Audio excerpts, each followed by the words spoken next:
Buonasera a tutti dal Savio di Cesena. Si apre la serata con una prova per i puledri. È una Maiden in cui Edith Griff, numero 3, è stata seguita al gioco ed è la favorita. È una figlia di Brillantissim, presentata dal team di Mauro Baroncini con il sediolo Andrea Farolfi.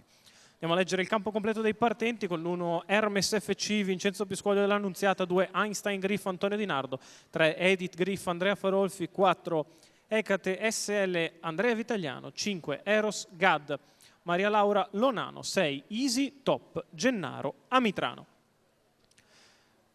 Si parte con Easy Top che parte praticamente in seconda fila.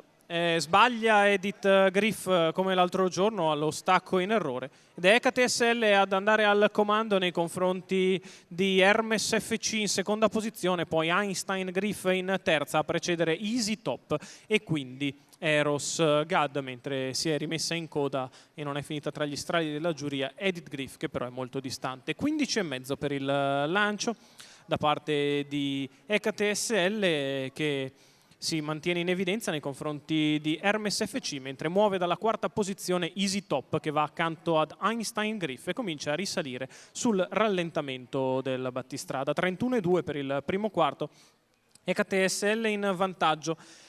Hermes FC nella sua scia, Easy Top allo scoperto, poi Einstein Griff, Eros Gad ed Edith Griff.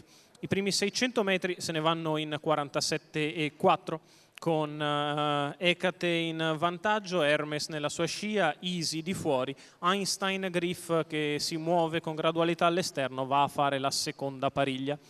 Ecate SL in vantaggio, Easy Top di fuori, quando siamo alla metà gara passati in 1,2,7 si viaggia sul piede dell'1,18 e Easy Top ora mette pressione ad Ecate SL che si deve impegnare per ribattere Hermes FC sempre allo steccato avanti ad Einstein Griff che tiene la pariglia mentre prende l'ambio Eros Gad. Il chilometro in 1,18,1 con in evidenza Ecate SL, Easy Top che prova a premere all'esterno, poi Hermes FC, quindi Einstein Griff che perde qualche battuta avanti a Edith Griff, 14,8 di là, 1,32,9, 3/4 di miglio, Ecate SL in vantaggio, Easy Top che continua a progredire all'esterno, Hermes FC, Einstein Griff che cerca di riorganizzarsi, la piegata conclusiva passata dalla leader in 15,3, entra in retta, arriva in vantaggio Ecate SL che guadagna margine nei confronti dei rivali, Ecate SL che si distacca e viene a vincere nei confronti di Einstein Griff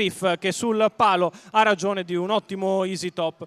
39 la chiusa, 1,17 il ragguaglio cronometrico per Ecate SL, Andrea Vitagliano per la scuderia Spallina, la figlia di Man of Many Mission ed Oi Bam Bam F che migliora in maniera importante rispetto al debutto e porta a casa il successo da outsider alla quota di 10 contro 1. Ecate SL, Andrea Vitagliano.